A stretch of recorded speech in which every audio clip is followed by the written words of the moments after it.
कार्यक्रम में जिसमें हम सत्ता के गलियारों की हलचल, कानाफूसी और चर्चाओं पर आधारित खबरें लाते हैं। तो चलिए शुरू करते हैं इस बार का पावर सेंटर।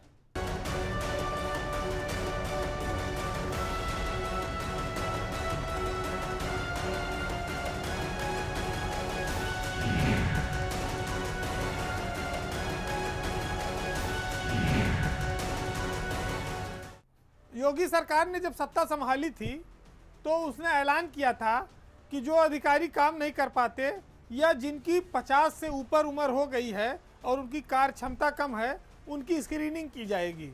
स्क्रीनिंग कमेटी भी बनी, चीफ सेक्रेटरी की अध्यक्षता में अलग अलग विभागों में बनी। छुटपुट नीचे के लोगों पर कार्रवाइयाँ भी होती रही, वीआरएस दिया गया, रिटायर किया गया। लेकिन पहली बार 3 आईपीएस अफसरों को सरकार ने एक साथ जबरिया रिटायरमेंट दिया है। सबसे चर्चित नाम इसमें आईजी लेवल के अफसर आईपीएस अमिताभ ठाकुर का है, जिनको सरकार ने फोर्सली रिटायर कर दिया है। हाँ, और उनके साथ साथ राजेश कृष्णा जो इस समय 10वीं पीएससी बाराबंकी के सेनानायक थे, और तीसरा नाम डीजीपी मुख्यालय में डीआईजी स्थापना है राकेश शंकर का है। अगर इन तीनों अफसरों के वीआरएस पर नज़र डाला जाए तो अमिताभ ठाकुर 1992 बैच के आईपीएस अफसर हैं। 2028 तक अभी उनकी नौकरी बची हुई थी। हालांकि जब अखिलेश यादव की सरकार थी तब उन्होंने एक टेप कांड का खुलासा किया था जिसमें मुलायम सिंह पर आरोप लगाया था। वो पहले भी 2 बार निलंबित हो चुके हैं और सोशल वर्क में उनकी पत्नी और उनके परिवार वो लगातार सरकार पर सवालों की बौछार करता रहता था। सरकार इससे बड़ा असहज रहती थी और उसको ये सब पसंद नहीं आता था, लिहाजा ये कार्रवाई सामने आई। राजेश कृष्णा जब आजमगढ़ में थे तो उनको पीएससी के भर्ती में रंगे हाथ घूस लेते हुए गिरफ्तार किया गया था और ये 2006 का मामला था। 15 साल बाद अब सरकार को सुधि आई कि उनको रिटायरमेंट दिया जाए जबरिया। हालांकि उनकी नौकरी अभी करीब 3 साल बची हुई थी। इसी तरह से राकेश शंकर जो डीआईजी स्थापना है, वो कभी देवरिया में एसपी हुआ करते थे। वहाँ के शेल्टर होम में बालिकाओं के शोषण का मामला सामने आया, कई सारे आरोप लगे और सरकार ने उनको भी चलता किया है। ये एक मैसेज है अखिल भारतीय सेवा के अधिकारियों के लिए भी कि सरकार चाहे तो उनको घर बैठा सकती है। हालांकि 2 बार निलंबित हो चुके उन्होंने अपने नाम के आगे अमिताभ ठाकुर जबरिया रिटायर आईपीएस अफसर लिखवा लिया है। खैर, सरकार की नौकरी में रह के और सरकार की नाक में दम करने का नाम ही आप अमिताभ ठाकुर कह सकते हैं। जिस बीजेपी को अमिताभ ठाकुर विपक्ष में जब वो थी तो बहुत अच्छे लगते थे, सत्ता में आकर उनके सवाल अब उसको तकलीफ देने लगे थे। अमिताभ ठाकुर ने अपने रिटायरमेंट पर जो इनकाउंटर प्रदेश में हो रहे हैं उसको लेकर एक शेर भी लिखा है कि तुमने कितने मारे, तुमने कितने मारे, इतने कम क्यों मारे और बस इतने ही क्यों मारे। तो बहरहाल रफ़ीक सदानी का एक शेर है कि हम पुण्य किया तुम पाप की हो, हम भजन तू फिल्मी जाप की हो और गुंडाई मकाली स्टाफ की हो, अब तू पढ़ाई से अच्छा घरे रहो और चाहे खटिया पर पड़े रहो। सरकार ने इन 3 अफसरों को खटिया पर पड़े रहने का इंतजाम कर दिया है। भ्रष्टाचार उत्तर प्रदेश में अफसरों की नस नस में समा गया है। मौका कोई भी हो वो चूकते नहीं हैं। बात आज फतेहपुर जिले की हो रही है, जहां पर मुख्यमंत्री विवाह योजना भ्रष्टाचार की भेंट चढ़ गई। गरीबों की शादी कराने के मामले में बहुत बड़ा फर्जीवाड़ा सामने आया है। ये मामला तेलियानी ब्लॉक का है, जहां 9 दिसंबर को 13 जोड़ों की सामूहिक शादी हुई थी। इसमें 13 में 8 शादियां फर्जी पाई गई हैं। ये एक ब्लॉक का मामला है। इसमें 6 शादियां ऐसी हैं जिनकी पहले शादी हो गई थी और मुख्यमंत्री विवाह योजना के तहत समाज कल्याण द्वारा आयोजित इस कार्यक्रम में उन्होंने दोबारा शादी की। और 2 जोड़े तो ऐसे हैं जिनका अता पता नहीं है, जो कागज में दर्ज है वहां वो रहते ही नहीं हैं। तेलियानी ब्लॉक के बाकी बिहारी मंदिर में इन शादियों का आयोजन किया गया था। प्रत्येक जोड़े को विवाह के उपरांत 51,000 रुपया इस योजना के अंतर्गत दिया जाता है। लेकिन ब्लॉक के अधिकारियों ने भ्रष्टाचार करने के लिए फर्जी शादियां करा दी और पैसा हजम कर गए। फतेहपुर के डीएम और सीडीओ ये कहते हैं कि कार्रवाई हो रही है और हमने शासन को लिखा है, लेकिन सरकारी योजना का समाज कल्याण विभाग के किस तरह से मजाक बनाया जा रहा है ये फतेहपुर में देखा जा सकता है। जांच के नाम पर किसी अफसर पर अभी तक कोई कार्रवाई भी नहीं की गई, तो सरकार एक और डंका पीटती है कि हमने गरीबों की हजारों बेटियों की शादी करा दी, लेकिन 13 में से जब 8 फर्जी हो रही हैं तो आप अंदाज़ा लगाइए कि सरकार के दावे में कितनी गैस बची है। वो तो फ्यूज बल्ब है जो अफसर जोड़ कर दे देते हैं और सरकार कहती है कि उजाला बहुत हो रहा है, क्योंकि उसके पास कोई नीचे जाकर जांच करने वाला, सत्यापन करने वाला दिखता नहीं है। इतना बड़ा घोटाला होने के बाद ना तो डीएम पर, ना सीडीओ पर, ना संबंधित जिला समाज कल्याण अधिकारी पर कोई कार्रवाई नहीं हो रही है। तो सरकारी योजनाओं में, अनुदान में भ्रष्टाचार करने वाले लोग फर्जी शादी विवाह भी करा रहे हैं, और गरीबी कहिए या पैसों का लालच कि जिन्होंने शादी कर रखी वो दोबारा शादी करने के तैयार हो जा रहे हैं। अब नात बात रिश्तेदार चाहे मजाक उड़ावें, चाहे समाज गांव गिराव के लोग जाने, चाहे छुप के ये काम किया जा रहा हो, लेकिन इस तरह से दुर्दशा किसी योजना की सरकार के अपने आप में बड़ी हैरत की बात है। और ये भी दर्शाता है कि बेईमानों को कोई डर नहीं है। इन अफसरों को सरकार ये कहती है कि साहब हम भ्रष्टाचार पर लगाम कस रहे हैं, 0 टॉलरेंस है, लेकिन कार्रवाई तो कुछ दिख नहीं रही। कहते हैं कि अगर इच्छा शक्ति हो तो कबाड़ से भी चमत्कार किया जा सकता है। कोरोना काल में जब लॉकडाउन लगा था, मजदूरों ने शहरों को छोड़कर अपने गांव की ओर पलायन कर दिया। वो अपना काफ़ी कुछ शहरों में ही छोड़ आए, लेकिन बिजनौर में एक अधिकारी ने कबाड़ से नया संदेश दिया है। विक्रमादित्य मलिक 2018 बैच के आईएएस अफसर हैं और बिजनौर में इस समय ज्वाइंट मजिस्ट्रेट हैं। वो दिल्ली के रहने वाले हैं।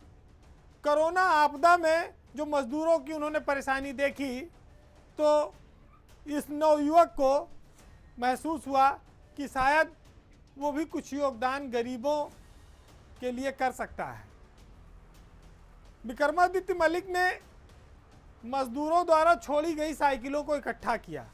करीब 300 के करीब मजदूर बिजनौर जिले में साइकिलें छोड़ गए थे जो सड़ रही थी, जंग खा रही थी। इन साइकिलों को इकट्ठा करके विक्रमादित्य मलिक ने बाइक्स ऑफ बिजनौर नाम की एक योजना शुरू की। इस योजना में साइकिलों को ठीक कराकर उनको पीले रंग में रंग कर 100 साइकिलें गरीबों को, मजदूरों को उपलब्ध कराई गई हैं निःशुल्क। अपने आप में ये एक कठिन काम है, लेकिन इस सोच के अफसर कम पाए जाते हैं। एक युवा अफसर जिसकी नौकरी अभी 2-3 साल की ही है, उसके दिल में लोगों के लिए अगर दर्द है, अगर वो इस देश के संसाधनों को बर्बाद होते हुए नहीं देख सकता, वो इन कबाड़ से भी लोगों के लिए कुछ बेहतर कर सकता है, तो विक्रमादित्य मलिक ने ये बाइक्स ऑफ बिजनौर शुरू किया। इसका असर ये हुआ कि जो 100 साइकिलें तैयार हुई, उसमें से 30 साइकिलें अब रोज़ लोग ले जाते हैं, और इस नौजवान अफसर की सोच को पूरे जिले और प्रदेश के लोग सलाम कर रहे हैं। विक्रमादित्य मलिक की इस पहल पर उनके डीएम और एसपी दोनों ने आकर पीठ थपथपाई और उसकी अगुवाई भी की और खुद भी साइकिल चलाते हैं। इस नौजवान अफसर के काम की तारीफ दिल्ली तक हुई, उसकी गूंज है, और देश के परिवहन मंत्री नितिन गडकरी ने भी उनका एक वीडियो सोशल मीडिया पर शेयर किया है और इस नौजवान आईएएस अफसर के काम की सराहना की है। स्वाभाविक है कि जो लोग अपने सामने अभावों को देखते हैं, लोगों की परेशानियों को महसूस करते हैं, ऐसे अफसर आगे चलकर देश में और प्रदेश में बड़ा नाम कमाते हैं। अब साइकिल के फायदे ये हैं कि एक तो इससे आपकी सेहत अच्छी रहेगी, जो खाएंगे पच जाएगा, घुटने की भी समस्या दूर होगी, पेट्रोल डीजल लगता नहीं है, पर्यावरण को भी फायदा है। तो विक्रमादित्य मलिक ने एक हथियार से कई सारे शिकार किए हैं, और ये कहा जाए तो उन्होंने अपनी एक सोच से समाज में कई तरफ उजाला फैलाने का काम किया है, राहत दी है। क्योंकि कोरोना काल के बाद वैसे भी लोगों के सामने खाने पीने का संकट है, उनके पास संसाधनों का लगातार अभाव होता जा रहा है, गरीब आदमी के पास पैदल चलने के अलावा कोई रास्ता नहीं है। तो कम से कम एक नौजवान अफसर ने अपनी सोच की बदौलत एक जिले में एक नया कीर्तिमान स्थापित किया है। इस योजना को हम पूरे प्रदेश में भी लागू कर सकते हैं। ये उन अफसरों पर है जो उन जिलों में तैनात हैं, वो देख सकते हैं। लेकिन योगी सरकार ने विक्रमादित्य मलिक पर जो भरोसा जताया है, उन्होंने सरकार की सोच और इस आपदा काल में गरीबों के लिए जो काम किया है वो निश्चित ही सराहनीय है। ऐसे अफसर उत्तर प्रदेश के लिए बेहद ज़रूरी हैं। उनकी सेवाएं आगे चलकर यूपी की चमक को और बढ़ाएंगी। अन्वेषण के तौर पर कहा जाए उत्तर प्रदेश में नए, तो इन अफसरों का सम्मान होना चाहिए जो नई नई आइडियोलॉजी के साथ समाज की सेवा के लिए आगे आते हैं। तो दिल्ली के इस युवा नौजवान अफसर को जो उत्तर प्रदेश में अपनी सेवाएं दे रहा है, उसको बहुत सारी शुभकामनाएं हैं कि अभी उनकी नौकरी की ये शुरुआत है। आगे वो खुद जिला मजिस्ट्रेट बनेंगे, प्रमुख सचिव बनेंगे और बड़े बड़े पदों पर जाएंगे, और उनके द्वारा किए गए प्रयोग उत्तर प्रदेश के जनता को लाभान्वित करते रहेंगे। योगी सरकार में अफसरों और जनप्रतिनिधियों के बीच संवाद को लेकर कई सारे मामले सामने आते रहते हैं। पहले ये आया कि डीएम एसपी जो है वो जनप्रतिनिधियों का, कार्यकर्ताओं का फ़ोन नहीं उठाते हैं। सरकार को निर्देश जारी करना पड़ा कि भाई आप नंबर फीड करिए विधायक का, सांसद का, उनके प्रतिनिधियों का, उनसे संपर्क में रहिए। अब एक ताज़ा मामला आया है कि विधायक, सांसद तो जो परेशान है ही हैं, जनता जो परेशान है ही है, अब तो मंत्री और सांसद तक परेशान हैं अफसरों से। और जब ये डीएम और बीसी और कमिश्नर या अधिकारी सुनते नहीं, तो फिर अब जनता के साथ साथ मंत्री और सांसद भी मुख्यमंत्री के जन सुनवाई पोर्टल पर अपनी शिकायत दर्ज करा रहे हैं। फरियादी तो फरियादी, माननीय भी लाइन में हैं। विचित्र मामले हैं, आप हैरत में पड़ जाएंगे, लेकिन ये सही है। उत्तर प्रदेश के मंत्रीगण, सांसदगण, विधायकगण अक्सर मुख्यमंत्री को फ़ोन करके या पत्र लिख के कार्रवाई की मांग करते रहते हैं, लेकिन जब उस पर कार्रवाई नहीं होती है तो अब उन्होंने सीएम के पोर्टल को भी माध्यम बनाया है, उस पर भी शिकायत दर्ज कराने लगे हैं। लखनऊ में मंत्री स्वाति सिंह और सांसद कौशल किशोर, इन दोनों ने मुख्यमंत्री के आईजीआरएस पोर्टल पर अपनी शिकायतें दर्ज कराई हैं। और मंत्री स्वाति सिंह ने एक कॉलोनी के हैंडओवर को लेकर ये शिकायत दर्ज कराई है कि नगर आयुक्त उनकी सुनते नहीं हैं, और वो इस कॉलोनी के हैंडओवर के लिए कई बार नगर निगम लिख चुकी हैं, लेकिन कहीं सुनवाई नहीं हो रही है। इसी तरह से सांसद कौशल किशोर ने गोमती नगर वास्तुखंड के एक मामले की शिकायत मुख्यमंत्री के पोर्टल पर दर्ज कराई है। अब आप अंदाज़ा लगाइए कि आम जनमानस के लिए पोर्टल बनाया गया था कि अगर अधिकारी उनकी ना सुने तो आप इस पर शिकायत करिए, आपको पलट के जवाब मिलेगा, आपकी समस्या क्या क्या निस्तारण हुआ इस पर बताएंगे अधिकारी। मजबूरी होगी, करना होगा, मुख्यमंत्री खुद इसकी समीक्षा करते हैं। लेकिन 4 साल बाद आप पलट कर देखिए तो ये आपकी उपलब्धि है। कि मंत्री स्वाति सिंह और सांसद कौशल किशोर भी अब इस पोर्टल पर लाइन लगाए हुए हैं। उनकी शिकायत डीएम के खिलाफ है, बीसीएलडीए के खिलाफ है और विकास के तमाम मामले नगर निगम के नगर आयुक्त के खिलाफ है। अब चूंकि सरकार के सामने समस्या ये है कि कुछ अफसर उसके इतने चहेते हैं कि उन पर वो कार्रवाई नहीं करती है। मंत्री नाराज हो जाए, जनता तकलीफ में रहे, उसकी कोई बात नहीं, लेकिन अफसर जो है उसकी मौज में, उसके आराम में कोई कमी नहीं आनी चाहिए। और ये हर सरकार में होता है कि अफसर सरकार के कई इतने दुलारे हो जाते हैं कि जनप्रतिनिधियों की जो मांग होती है, जो फरियाद होती है, वो अनसुनी हो जाती है। तो बड़ी हैरत की बात है कि जहाँ एक घाट पर गाय, बकरी, शेर सब पानी पी रहे हों, इससे बड़ा लोकतंत्र क्या होगा कि अब मंत्रियों को भी अपनी समस्या हल कराने के लिए मुख्यमंत्री के पोर्टल पर आना पड़ रहा है। यूपी में एक बार फिर स्टेट कैडर और अखिल भारतीय सेवा के अफसरों के बीच साफ तौर पर भेदभाव देखने को मिल रहा है। मामला हाल ही में आईपीएस अफसरों के तबादले से जुड़ा है, जिसमें स्टेट कैडर के 4 आईजी लेवल के अफसरों को उनके रिटायरमेंट से ठीक पहले फील्ड से हटाकर मुख्यालय में संट पोस्टिंग में तैनात कर दिया गया। स्टेट कैडर के साथ इस तरह का भेदभाव और दुर्दशा और ये अपमानजनक है, क्योंकि ये अधिकारी 35-35 साल सरकार की सेवा करके आज यहाँ तक पहुँचे थे। सीओ से शुरुआत करने वाले आज आईजी बने थे। झांसी के आईजी सुभाष सिंह बघेल, बरेली के आईजी राजेश पांडे, मिर्जापुर के आईजी पीयूष श्रीवास्तव और नोएडा की जेसीपी श्रीपर्णा गांगुली, ये चारों स्टेट कैडर के वो नाम हैं जो बहुत फक्र से लिए जाते हैं। और स्टेट कैडर के अफसरों के लिए ये एक तरह से बड़े सम्मान और गौरव के लोग हैं, क्योंकि इन्होंने अपने कार्यकाल में कई सारी उपलब्धियां हासिल कर रखी हैं और अब इनके शान से, सम्मान से रिटायर होने का दिन करीब आ रहा था।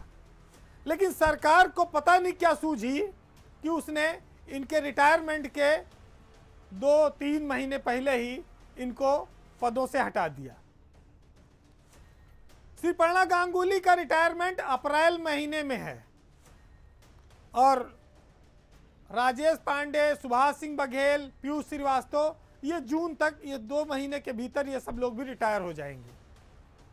महत्वपूर्ण बात यह है कि ये अफसर अपने सेवा काल के आखिरी दिनों में गुमनामी में रिटायर होंगे। जिन्होंने उत्तर प्रदेश में एसटीएफ के गठन में महत्वपूर्ण भूमिका निभाई कल्याण सिंह के ज़माने में, वो राजेश पांडे, जिन्होंने उत्तर प्रदेश के सबसे दुर्दांत अपराधी श्री प्रकाश शुक्ला का अंत किया, उसका नाम है राजेश पांडे।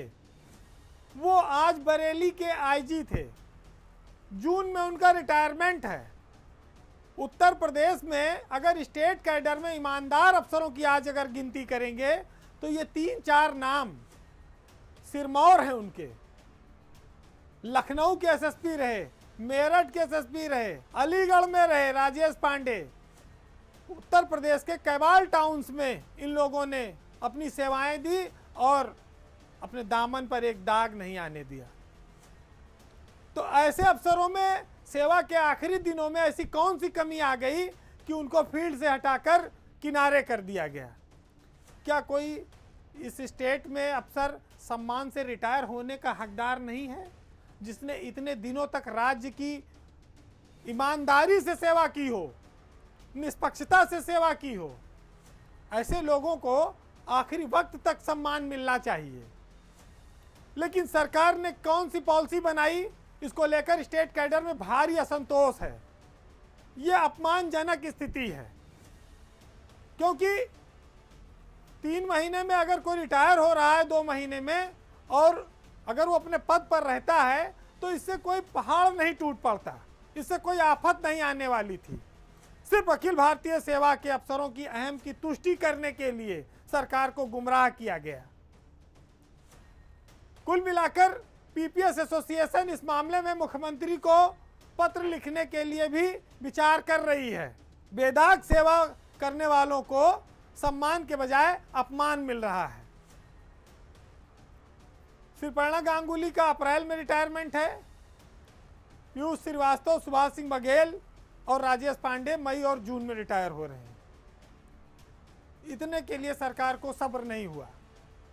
बहरहाल जिस सरकार में ईमानदारों को बहुत महत्व दिया जाता है, वहाँ ऐसे फैसले क्यों हुए, ये अपने आप में आश्चर्यजनक है। दूसरा आश्चर्यजनक मामला और भी है एसके भगत का।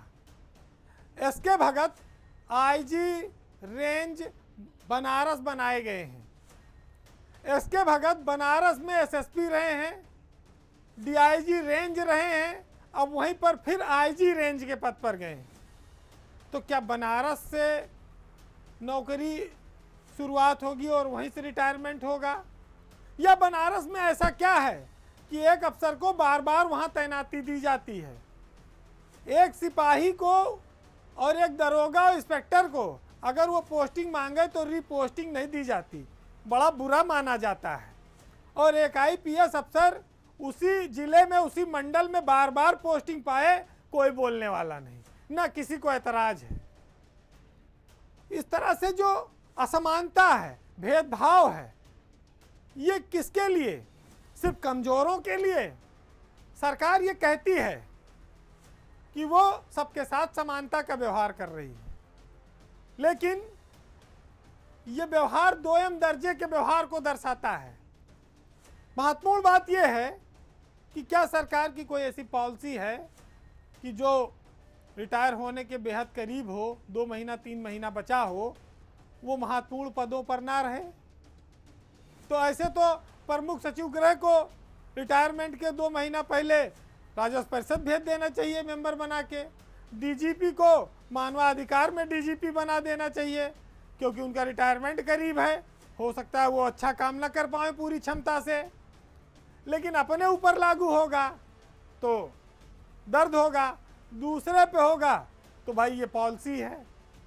बहरहाल के स्टेट कैडर के अफसरों के लिए ये मौत की तरह है, उनको दफन कर देने की तरह है। अनुशासन के नाम पर कोई कुछ बोले ना पुलिस में, लेकिन ये बात चर्चा का विषय जरूर बनी हुई है। बहरहाल जाते जाते आपको इन्हीं शब्दों के साथ छोड़ जाते हैं कि जब चमन को जरूरत थी तो अपने खून से हमने सींचा, और जब बहार आई है तो कहते हो कि तुम्हारा काम नहीं। अगली बार आपसे फिर कुछ रोचक और चटपटी खबरों के साथ मुलाकात होगी, तब तक के लिए नमस्कार।